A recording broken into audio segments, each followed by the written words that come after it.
Okay, we're back. Thank you, Mr. Oleg, for giving us a little lesson on the repose. Very interesting process there. Now, you were born in Baku, former USSR. Can you tell us a little bit about that? What was were you in Baku most of your life, or? Yeah, born there. That was the town I born. Yeah, it's a beautiful town. Right. Very cosmopolitan. There's many different ethnic groups was living. Yeah, I was studying there 4 years of college, art college. And then 1 year of state university. Then I was. So you hold a degree in. I was bachelor degree in art academy. Okay.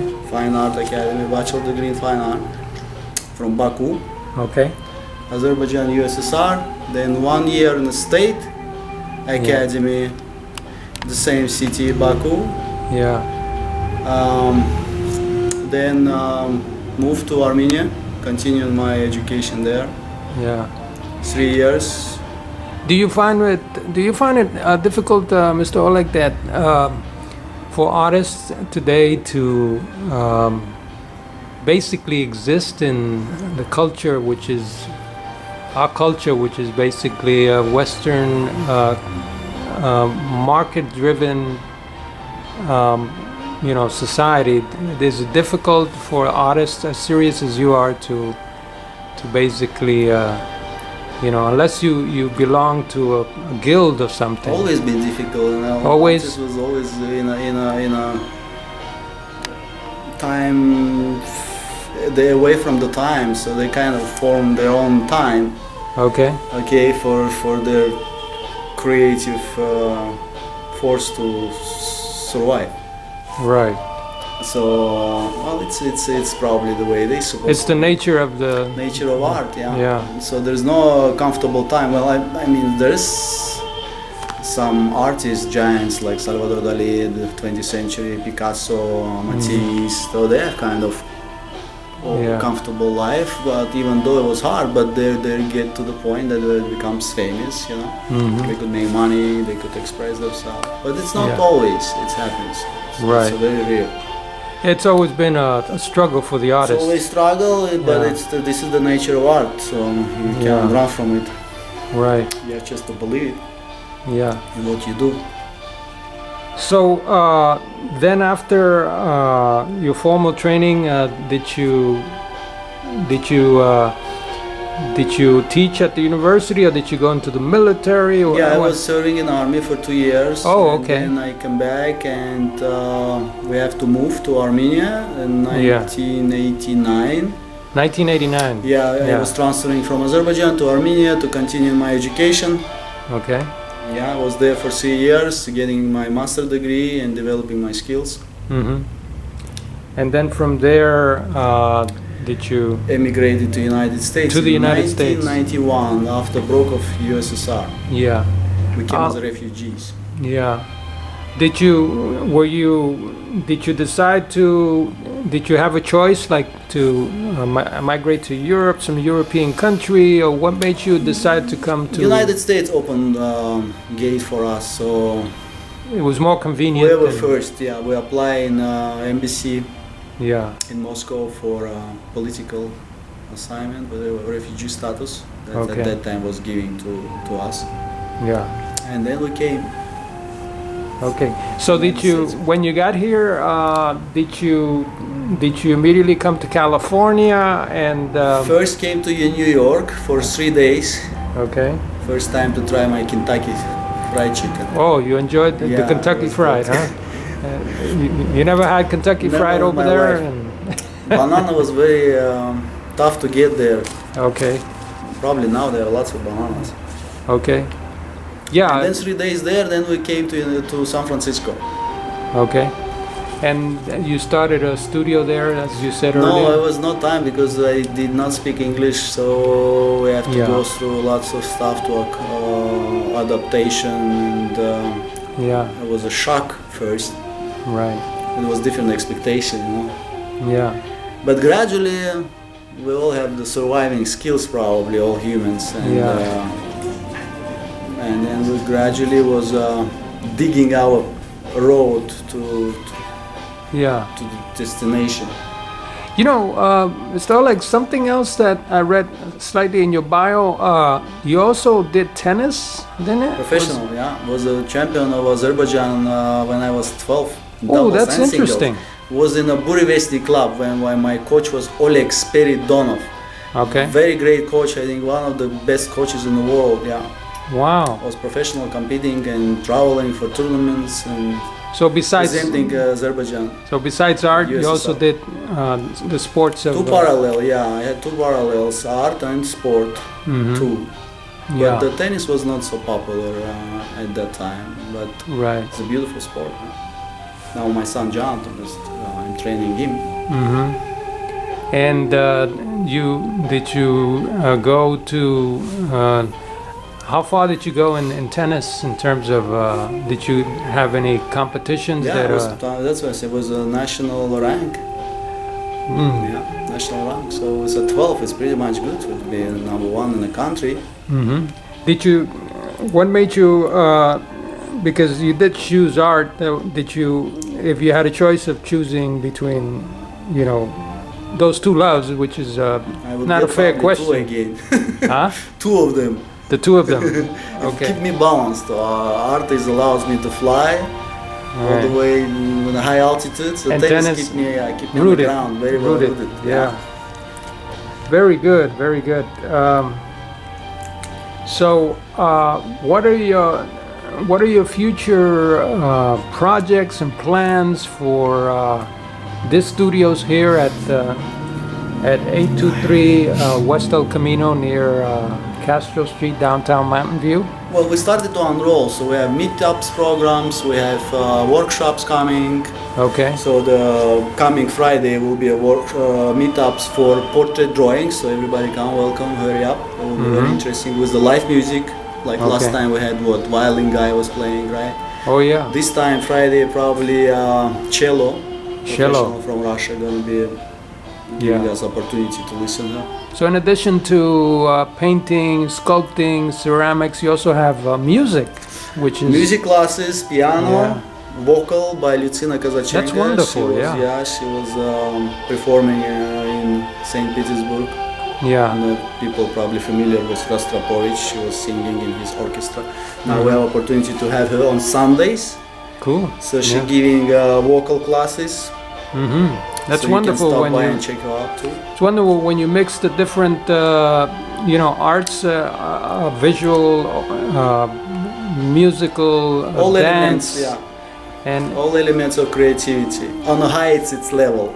Maybe who knows, in the future you might have a studio where they have classes in every art, right? Absolutely, that's what that would be your dream, one of your dreams. We'll see, we're gonna work on our dreams. Yeah. Anything else? Any other future plans and projects? Art retreat idea is also where people can come from all over the world and. What is? Can you art retreat elaborate a little on that? The art retreats here at the studio? No, I would probably would be in somewhere in nature. Okay. A couple acres of nature and then. To design. Have all the artists go over there. All the world, have some workshops, enjoy creating and expressing themselves. Wonderful. Yeah. Also, art temple. I want to know temple of arts. So with the big statues. Okay. A temple of arts. Of arts. Yeah. How? Yeah. Sort of like a. It's a construction, like a building, architectural more with.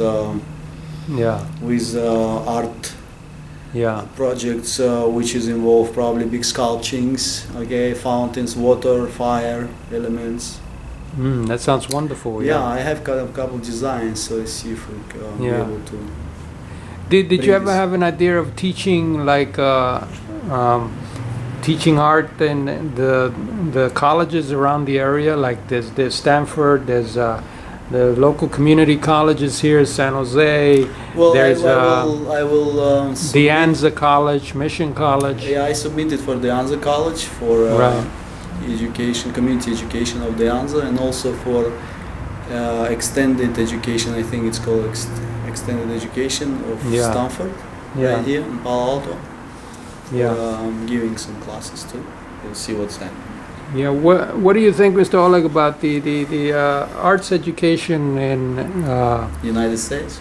well, not so much, let's say, here in California, and because I may be wrong, but they're cutting back on many of the arts programs. Yeah, and they always have to cut with the arts because they Right. not familiar what is this, you know. yeah, in a global like way. the arts are the first to be cut in the Yeah, sense. that's always they cut the arts, but it's mean they're cutting their lungs off. Yeah, the important thing, right? Yeah, it is very important. It leads to the things. In question what societies where they try the to build the big cities. The first they do the lobby, the parliament, then there is the society activities, and there is art always there. You know. Yeah, So this is three components that's just forming the society. You know. it leads to the importance Politics, of art, what and sport. how important art is to It is. So they cross. They, to the community, right? They're choking it. Yeah. There's always no budget enough. There is no this. There is no that. The budget enough to build all this Yeah. outside things over there, which is has nothing to do with this cultural or spiritual activity of this world, Yeah. of the people itself. But so far you've had many. But it's okay. It's okay. Yeah. We have another lungs. in the You're back. happy. Yeah. As long as we have one lung, right? Yeah. And you have many students, of course, come in to I'm very happy learn to have them. Yes. the different areas that you teach, like in ceramics and drawing and sculpting. How about mural design? You also teach that? Yes, I do. I see the mural outside. There's a big Yeah. horse. That's a big project too. Yeah. I have a couple design made in private homes in San Francisco, Hmm. and there is one also in I see that you also restore Columbus Street, I think. antiquity. How does that work? Somebody has Somebody bringing some broken vase, for example, you know, or damaged paintings, which they antique value. It paintings. has Very value for them. valuable stuff, yeah. Yeah. Like vice president of Tesla came here, car Tesla, and bring some piece of artwork of the famous Dutch painter, which was been damaged because of water. So Oh. he asked me to restore it and evaluate it. So we did that too. Yeah. It must have had great value for him. Yeah, I should have been asking to exchange of Tesla car, but Oh, that would have been nice, but maybe next time. maybe soon enough, right? I mean. It's gonna be- Because also you have artists that come to visit the studio, and like you mentioned, some people like the CEOs that come by and do the restorations that you do. Yeah. You've had any other artists from Europe that are well known over there that came and visit the studio? Yeah, or, we have a couple. Yeah, the Lucina, as I said before, Lucina is opera singer, very famous, was in Russia. What's her name? Lucina Kazachenko. Yeah. Kavachenko. She's teaching, as I said, teaching vocal. Hmm. Yeah, Sundays. And many others. Very Russian style teaching approach is very Russian Yeah. and traditional Russian approach singing.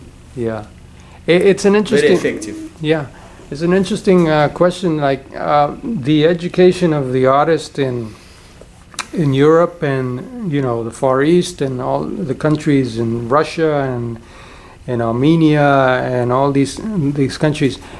It seems like the arts education is almost like being a doctor, isn't it? You have to really Well, yeah, because you it's a different level you're approaching because it's becoming a professional. You're becoming a professional. You need to know your. Yeah. You need to have lots of skills to. On perform everything. In this world, yeah. Not Yeah. only one thing. all aspects of art. Right? Absolutely, and history too. History of art too. Yeah. If you're gonna know only little things about art or just do only calling yourself still life or seascape artist, you're gonna get boring. Yeah. Well, I don't want to damage the other artists, but for me it's boring to know only one thing. Yeah. If you call yourself artist, then you need to present something, lots of things to present. That people Yeah. will not get bored from you. Yeah. Or if you decided to teach, then you have lots of choice to show. Right. Right. Offer lots of things to offer to people, and that's why here we do everything. We do oil painting, we do acrylic, we do repose, we do sculptures, we do ceramics, Okay. design, murals, anything. Yeah. Not like in other schools, it's very limited. Yeah. Mostly like a business oriented structure. Business. What do you think of these computer generated pieces? You know, the digital revolution now, where artists are now using. They've been using it for a while, Yeah. but what do you think of that It's choking art. versus? All this stuff is choking art, but this is the way it's supposed to be. Probably, you know. Yeah. I'm not in a position to change all this. The only I can change within my parameters, Right. and then the time will tell how far it can be active.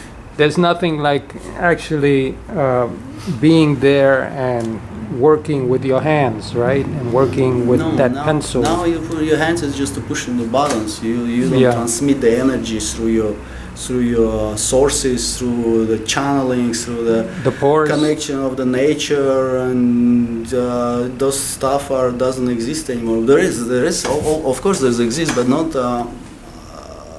people majority now working in just what I see. They do all this, you know. Yeah. So they're focusing on one little Aspect. aspects, and that's all. They close everything else besides Right. that. You need to expand their Horizons. Yeah. Yeah. That thing about transmitting the spirit, I guess when you're there, you probably could do it digitally. You know, you create a character or a setting, but That will be when- digital character. a digital character, right? Yeah. It's all Yeah. will be not from the source of But- nature character. But someone, like in your case, you're drawing a particular canvas, Yeah. or you're creating a clay piece, let's say. Can you talk a little bit about this transmission of Oh, yeah. energy? How does that work? Is it something in the DNA? Is it something that's transmitted from the ancients? You know, because Sources, you're part yeah, of the source. Or absolutely. what? Yes. When Yeah. people archaeologists finding some ceramics, Mhm. 5,000 years, Yeah. when they hold it, there's something about this, right? It has Yeah. some power. Some And power in it. This is the artist Transmitting. long time ago when they were creating. When you know a clay is cold when you're working on it, but when you start to touch the clay, Right. it's getting warmer because you're transmitting your energy into the clay. So clay is absorb your energy and preserves through time. Okay, that the power stays in the clay. The artist might gone, but his spirit stays there. His Okay. energy stays there. So it So gives it's it form, transmitting- and then He's transmitting the element of energy, element of power inside, in particular piece. yeah. That somebody find it and it's become such a valuable thing, and it went through all this time and energy is still there. It doesn't Right. goes away nowhere. So art preserve energies, Yeah. okay, from the past. It's like I have a poor analogy here. Like something has radiation, and the radiation stays there for a there always, long forever, time, yeah. right? It's always there, yeah. But it's this- always there. But the artist molds the piece of clay, and his energy stays there for a long time. Yeah, but when you play too much computers, then it's gonna hurt your eyes. You're gonna see not well. You're gonna your ass gonna hurt, your heart gonna hurt. So everything gonna hurt. So it does do bad things. Like we have this guy here, computer. His arm doesn't move anymore. So I said you need to Oh. play tennis because you're too much on the computer. Yeah. So So analogy to it. basically, that visceral, physical connection with the Yeah, form you of need art. body is is what in- for? Body is to move around. Your Right. body made art to explore your body, right? Yeah. Explore your mind, explore your body, so all this. But if you're gonna explore one thing, your brain gonna swallow, Right. and then physiology gonna change. Yeah. If you're not gonna move your body too much, you're gonna think and work using your brain too much. Right. Then the physiology gonna change too. Your arms might be too short, your legs gonna be too big. So it's changing. So genetically it's changing. If you're gonna put, it's I think you know.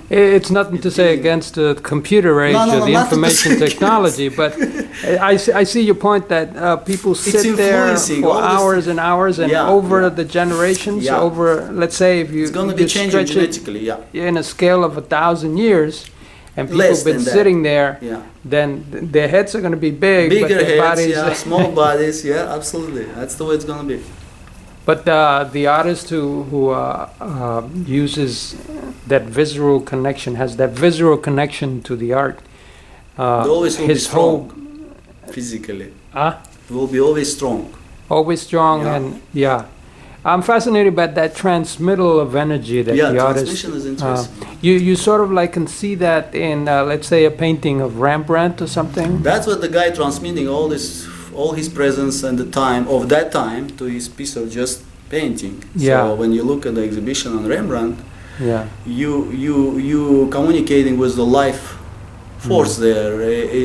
It's not just somebody who pour something on the canvas and smash couple things with the brush and then they sell for $30,000. So this is different. Mhm. This is transmitting nonsense. Right. The other one transmitting of life force. Okay. Okay, so Rembrandt was transmitting life force for us Yeah. to view it and develop on the base of this force.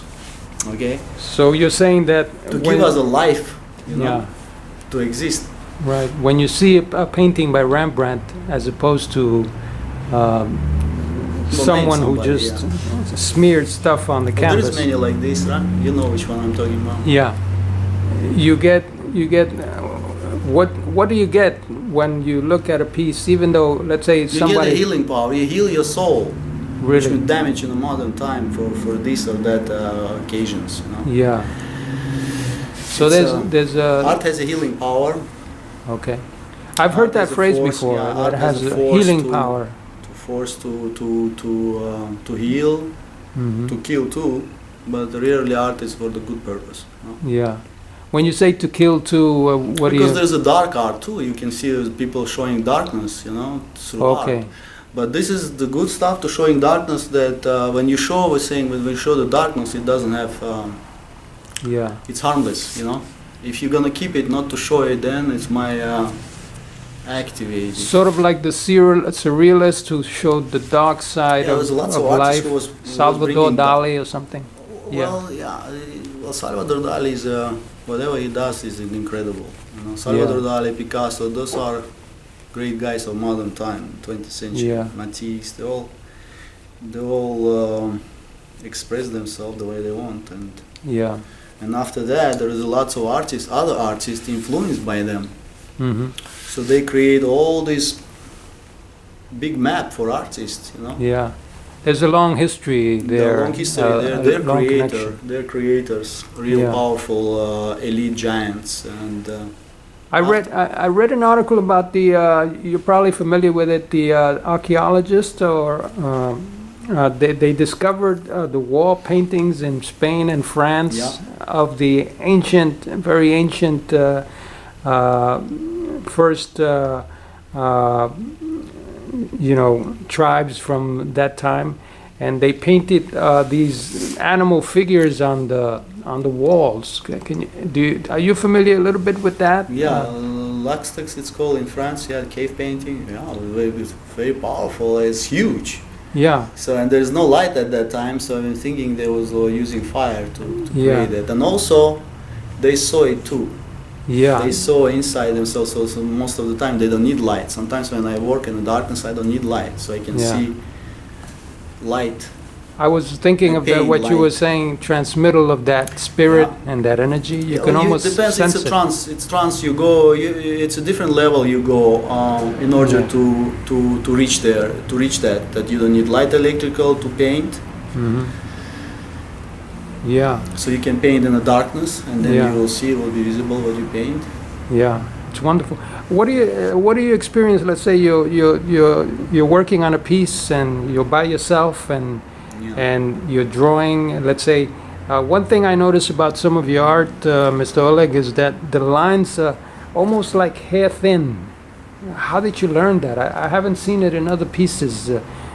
The ability to, I guess it would take tremendous skill to learn how to draw with such fine detail. The hairs. It's God's spirits accompany me to do this. Oh, okay. Very Okay. gentle. Yeah, I have to be very precise because they guide me to do this. Okay, you gotta introduce me to those spirits if you have a chance. Oh, this is very sacred places I enter. So this one, yeah. Yeah, That's, it's a gentle guidance by the spirits of my ancestors. Yeah, that too is something, right? The artist, if they're fortunate enough to become artists, they linked genetically to their ancestors, Always. sort of like. Yeah. Always, it didn't disconnect it always, but there is a time when they connect you back. There is a time when you're they let you to investigate and observe and you're fortunate interact with different worlds. But then there is a mission to accomplish. Yeah, and you're fortunate that as an artist you're able to transmit onto canvas or clay or all what they ask me to do. What they ask you. Yeah, it's fascinating. And they ask me to do it, not anybody else. Yeah, as opposed to others who have the same type of connection. Base. But yeah. Have you had those experiences, the ancient sort of like? Absolutely. I see visions. It's great. Yeah. Great visions, and on the base of the visions, I create. That's a very powerful piece for me. Yeah. Yeah. And it doesn't look like anything else. That's why it's very hard to do something that it doesn't look like anything else. It could remind you something, but it doesn't look like anything. You can identify this with me only, and with somebody else. It's got your unique imprint. It's a very personal, unique personal approach, and it's a work. Yeah. It's dedication. Yeah. As you're doing the piece, do you know exactly what comes next, or is it a moment where you wait for inspiration, or how does it work? Spontaneous. Yeah. Spontaneity. Yeah. Everything happens spontaneous. I don't prepare myself to do some work. So I just, if I draw, I take a paper. Okay. And do you have an image in your mind before you? It's forming. Image is forming while I just touch the pencil and paper. It's already give me a form, and I start to approach it. It doesn't matter for me. Just one little touch, and I see already, and it start to guide me, and I go. Yeah. And I go, and it opens more. Yeah. Opens more, and then